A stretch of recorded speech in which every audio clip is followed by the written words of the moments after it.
माता मरियम नासरेतात राहणारी एक साधारण कुवारी होती, परंतु पित्या परमेश्वराच्या दृष्टीत ती पवित्र व कृपापात्र होती. ती तिच्या आईच्या उदरात गर्भधारण करण्यापूर्वीच पित्या परमेश्वराने तिला निवडले व सर्व प्रकारच्या पापापासून मुक्त करून पवित्र केले व देवपुत्राची आई होण्यास तिला निवडले. यशायाचा ग्रंथ अध्याय 7 वाक्य 14 मध्ये लिहिल्याप्रमाणे, पहा, कुमारी गर्भवती होईल, पुत्र प्रसव करेल आणि त्याचे नाव इम्मानुएल ठेवेल. या वचनाला अनुसरून यहुद्यातील सर्व कुवाऱ्या मुली देवपुत्राची आई होण्यास निवडल्या जातील या इच्छेने वाट बघत होत्या. परंतु माता मरियम स्वतःला दीनहीन बनवून एका नम्र दासीप्रमाणे सेवामय, प्रार्थनामय व पवित्रतेचे जीवन जगत ईश्वरपुत्राच्या येण्याची वाट बघत होती. पेत्राचे पहिले पत्र अध्याय 5 वाक्य 6 मध्ये बघतो, देवाच्या पराक्रमी हाताखाली लीन व्हा, त्यासाठी की त्याने तुम्हाला योग्य वेळी उंच करावे.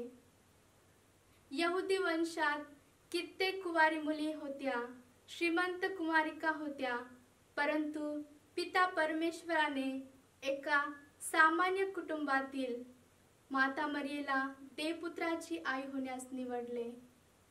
वेळेच्या पूर्णतेत पित्या परमेश्वराने आपल्या गब्रियल दूताला पाठवून माता मरियेसमोर आपली इच्छा प्रगट केली. मरिया मंगळवार्ता ऐकताच एका साधारण कुमारीप्रमाणे तिच्या मनात पण शंका निर्माण झाली.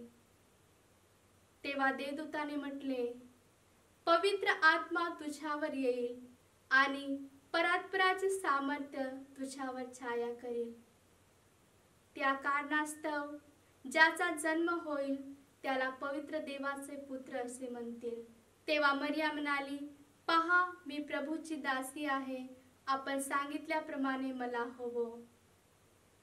माता मरिया ईश्वर पुत्राची आई असून सुद्धा नित्य कुवारी होती. पित्या परमेश्वराने तिच्यावर केलेल्या सर्व कृपेवर, तिच्यावर केलेल्या सर्व करुणेबद्दल उपकार स्तुती करत ती म्हणाली, त्याने या दासीच्या दैन्यावस्थेचे अवलोकन केले आहे. पहा, आतापासून सर्व पिढ्या मला धन्य म्हणतील, कारण जो समर्थ आहे त्याने माझ्याकरिता महत्कृत्य केलेले आहे. त्या दिवसात माता मरियम जकरियाच्या घरी जाऊन एलिशबेतचे अभिवादन केले. एलिशबा मरियेचे अभिवादन ऐकताच तिच्या उदरातील बाळकाने आनंदाने उडी मारली व एलिशबा पवित्र आत्म्याने परिपूर्ण झाली. माता मरियेच्या उपस्थितीत एलिशबेने ईश्वर पुत्राच्या सानिध्याचा अनुभव केला व ती उच्च स्वराने म्हणाली, स्त्रियामध्ये तू धन्य, तुझ्या पोटचे फळ धन्य. माझ्या देवाच्या मातेने माझ्याकडे यावे हा मान मला कोठून.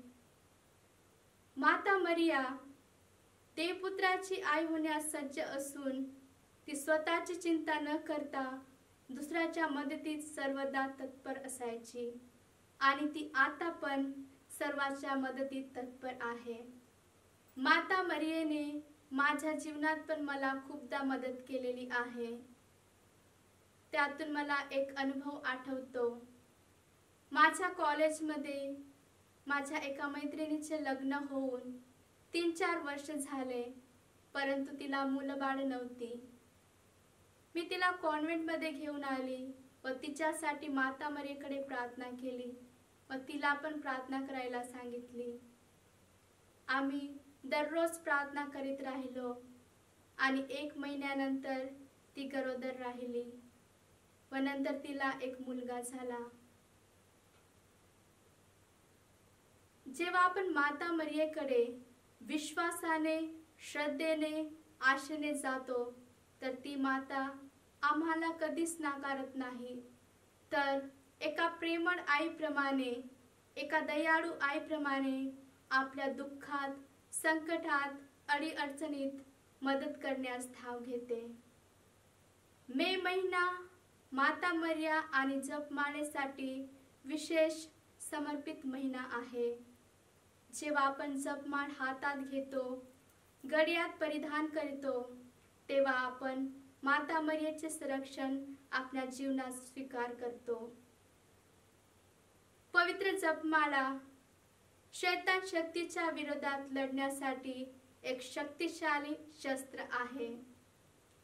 पवित्र जपमाळेद्वारे आपण येशूच्या जीवनातील महान रहस्यावर आपण मनन चिंतन करतो. पवित्र जपमाळेद्वारे आपण जे काही प्रार्थना करतो ते सर्व माता मरिया आपणासाठी मध्यस्थता करते आणि आपली प्रार्थना पूर्ण होते. तर माझ्या प्रियजन हो, माता मरियेप्रमाणे स्वतःला नम्र करून देवाची इच्छा पूर्ण करण्यास आपण स्वतःला देवासमोर समर्पित करूया आणि पवित्र जपमाळा हातात घेऊन आपण पवित्र जपमाळेद्वारे माता मरियेकडून येशूकडे जाऊया.